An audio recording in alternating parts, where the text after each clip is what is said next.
¿Cómo se movió este hombre? Bueno, hay mucho que comentar, pero vamos a Hechos 9. Y entonces dice en el verso 1, Saulo, respirando aún amenazas y muerte contra los discípulos del Señor, vino al sumo sacerdote y le pidió cartas para las sinagogas de Damasco, a fin de que si hallase algunos hombres o mujeres de este camino, los trajese presos a Jerusalén. Mas yendo por el camino, aconteció que al llegar cerca de Damasco, repentinamente les rodeó un resplandor de luz del cielo. Hermanos, aquí primeramente encontramos, hablando de las implicaciones de su llamamiento, él atraviesa circunstancias desconcertantes en su vida. Él dice, respiraba amenazas y muerte. Nosotros respiramos aire, pero él respiraba. ¿Qué significa eso? Es que a cada instante no le dejaba la mente ni la conciencia el hecho de saber que hombres y mujeres de este camino, lejos de reaccionar con venganza o con temor o cobardía, eran hombres y mujeres que estaban llanos, dispuestos a ser muertos. ¿Por qué?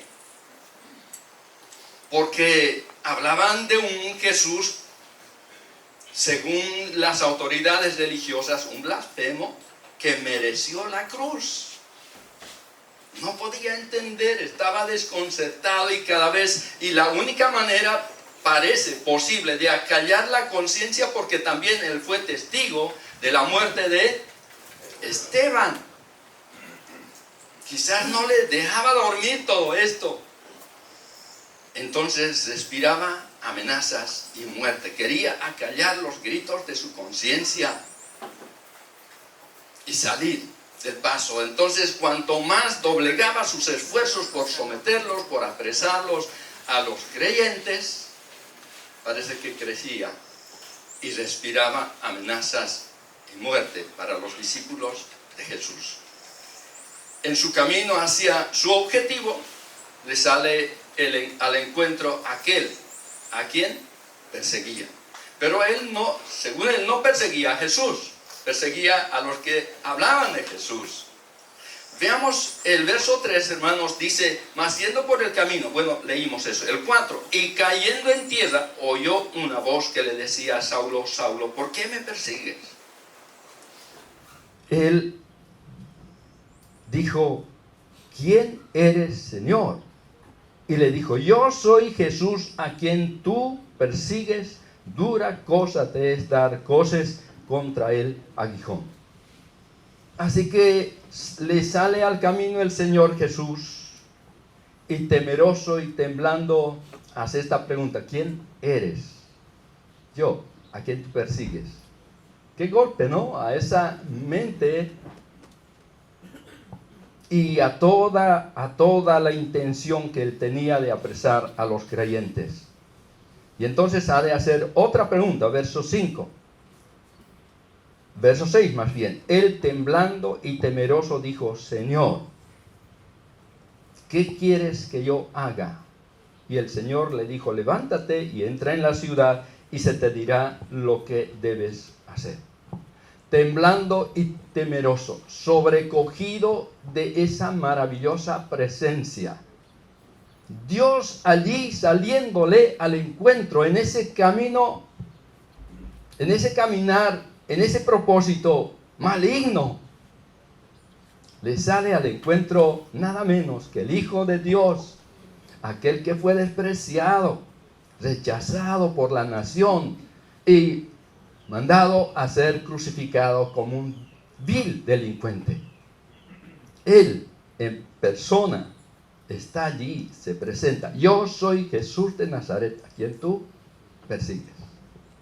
Por supuesto, estaba temblando, estaba temeroso, porque no sabía qué es lo que sería después. Saulo esperaba ingresar a Damasco todo airoso, victorioso, ¿no? Algo alejado de los soldados o de los hombres que le acompañaban. Quería entrar a Damasco todo imponente, un conquistador. Pero ¿cómo entra a Damasco? Dice verso 8, 7 y 8. Y los hombres que iban con Saulo se pararon atónitos, oyendo a la verdad la voz, mas sin ver a nadie. Entonces Saulo se levantó de tierra y abriendo los ojos no veía a nadie, así que llevándole por la mano le metieron en Damasco. Podemos imaginar que una persona de pronto se vuelva ciega. He visto ciegos con experiencia caminar sin bastón como si vieran. Pero un ciego novato, temiendo cada paso, ¿no? De tropezar con algo, con tremenda inseguridad. Diríamos, pobrecito, el gran perseguidor. Miren, derrotado, llevado por la mano. Qué tragedia, dirían algunos. Pero luego vemos que Saulo de Tarso responde al llamado, ese desafío que nos hizo anoche. Vemos que se cumplió con Saulo de Tarso. Él respondió al llamado del Señor. Quisiera que miremos en Hechos capítulo 26. Y ante Pablo siempre testificó de este momento de su vida. Él no cayó. Toda vez que tuvo oportunidad, habló. Y en el verso, en Hechos 26, el verso 19, cuando está hablando con el rey Agripa, le dice, por lo cual, oh rey Agripa, no fui rebelde a la visión celestial. No me rebelé contra el llamado del Señor. Porque él, si ustedes notan, los versos anteriores está contando precisamente la experiencia que hemos observado ahora mismo. Así que, convertido ya en apóstol, relata esta experiencia, le dice a Agripa, no fui rebelde. Lucas relata lo que hemos leído ya en el capítulo 9, cuando Saulo pregunta, ¿quién eres? Y luego, ¿qué quieres que yo haga? Yo quiero hacer, ¿qué? Prender a hombres y mujeres. Pero ¿qué quieres tú? ¿Qué quieres que haga? En Hechos, capítulo 9, nos cuenta que entonces estuvo en Damasco, lo llevaron a Damasco, viene la historia de Ananías, a quien el Señor también le habla. Ananías como que quiere resistirse porque no concibe en su mente que un perseguidor fuese visitado por un anciano de la iglesia. No, eso no entiende, y el Señor tiene que aclararle y decirle que es necesario, que era un instrumento escogido. Y luego nos relata Hechos 9, verso 19, que él estuvo con los discípulos. Se identificó con los creyentes como otro creyente en el Señor Jesucristo. Y por supuesto, esto traía también desconcierto a los mismos creyentes. ¿Cuántos no dejaban de mirarlo tal vez en la reunión? Pensando que, ¿qué va a hacer este hombre? Quizás se da la vuelta, tal vez viene con engaños, tantísimas cosas que podemos imaginar o especular tal vez. Pero es más, en Hechos 9:20 dice, y enseguida predicaba a Cristo. Enseguida predicaba a Cristo. Y si nosotros quisiéramos poner atención en algo más, Hechos 9:20 dice, enseguida predicaba a Cristo en las sinagogas, diciendo que este era el Hijo de Dios. Hermanos, su concepto de Cristo había cambiado completamente. El esquema que tenía se vino abajo, se volteó completamente. Nada de lo que hasta entonces había creído y había hecho, en verdad tenía valor. Fue todo un fracaso. Y aunque él pensaba agradar de esa manera a Dios, su tarea ya no sería entonces ser un perseguidor de los creyentes, sino un predicador del precioso evangelio. Saulo dijo, no fui rebelde al llamado celestial. ¿Cómo responderás al llamado del Señor? Sin duda, hoy, estos días, el Señor hablará a cada uno de nosotros. Pero hay algo final que quiero comentarles. Pablo reflexiona sobre su llamamiento. Y eso nos los describe cuando dirige una epístola, su primera epístola, a su discípulo Timoteo. Primera Timoteo, capítulo 1, quiero leer los versos 12 al 14. Dice: doy gracias al que me fortaleció, a Cristo Jesús nuestro Señor, porque me tuvo por fiel poniéndome en el ministerio. Habiendo yo sido blasfemo, perseguidor e injuriador, mas fui recibido a misericordia, porque lo hice por ignorancia e incredulidad. Pero la gracia de nuestro Señor fue más abundante con la fe y el amor que es en Cristo Jesús. Palabra fiel y digna de ser recibida por todos, que Cristo vino al mundo para salvar a los pecadores, de los cuales yo soy el primero. Verso 17. Por tanto, al Rey de los siglos, inmortal, invisible, al único y sabio Dios, sea honor y gloria por los siglos de los siglos. Amén. Amén. Pablo reflexiona, fíjense, ya es anciano, ya está casi cerca de la muerte, y él dice que el Señor le fortaleció. Porque su naturaleza, que cede ante la presión tanto física como moral, además es imposible servir a Dios en la fuerza de la carne, Pablo reconoce que es el Señor que le fortaleció en su llamamiento. Le fortaleció. Además dice, me tuvo por fiel. Pablo atribuía a la gracia de Dios no solo su conversión, sino también su fiel desempeño en el ministerio. La gracia de Dios. Así Pablo motiva a Timoteo a tomar una perspectiva humilde, pero elevada de su llamamiento. Hermanos, esto le ayudaría a Timoteo a sostenerse con devoción en su desempeño, en su tarea, en su servicio. Pablo dice, Cristo confió el glorioso evangelio a quien en verdad no era confiable. Y yo me veo ahí reflejado en Pablo. Dice quien lo puso en el ministerio. Hermanos, quiero que escuchen esto. El mayor privilegio que un creyente tiene es el ser involucrado en la obra del Señor. Es un privilegio. A pesar de ser perseguidor y blasfemo, el Señor manifestó su misericordia, su gracia para con él, y no solo lo recibió como hijo, sino que lo capacitó como apóstol, mensajero, heraldo. Su vida pasada no podía considerarse digna de tanto honor.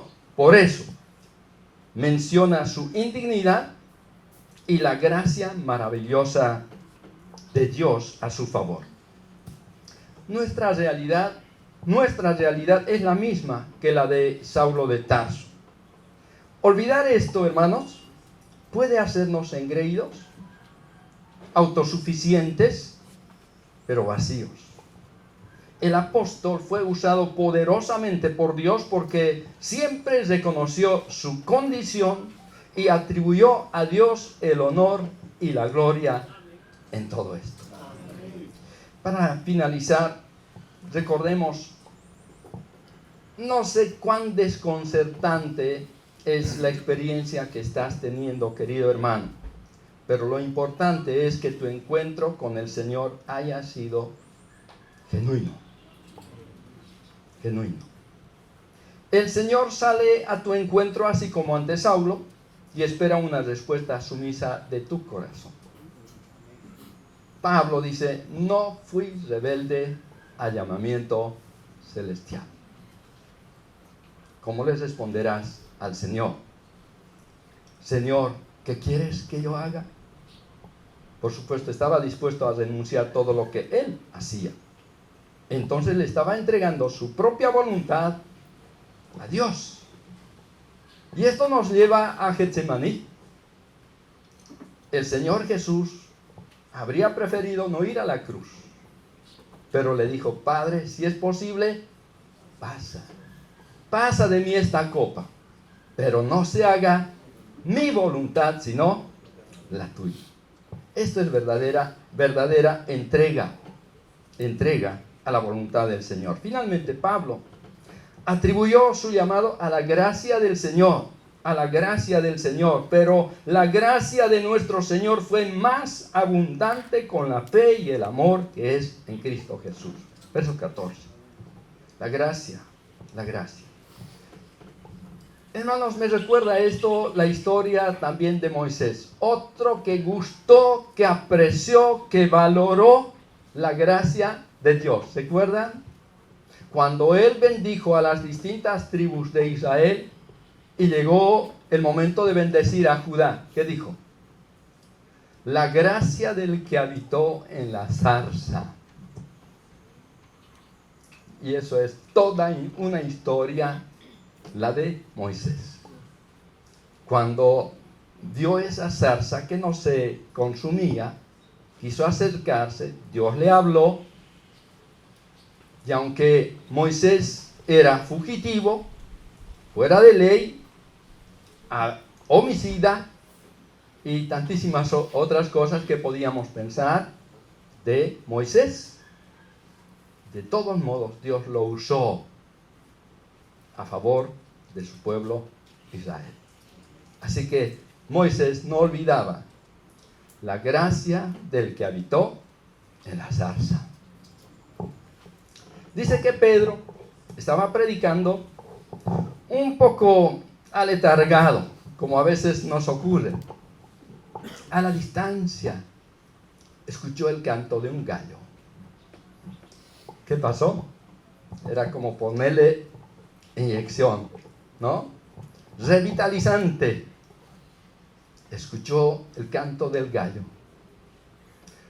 Su mente le llevó a aquella noche tremenda. ¿Qué pasó? Cuando él dijo: no lo conozco, no. Y el Señor lo miró.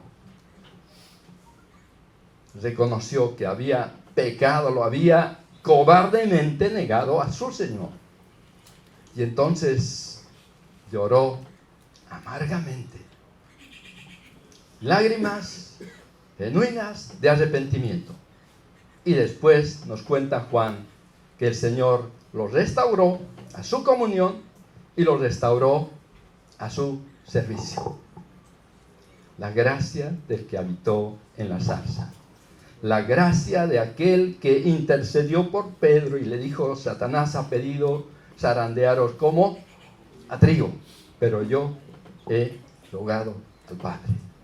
Mis hermanos, que estemos dispuestos a responder al llamado del Señor. Que no seamos rebeldes a la visión celestial. Amén.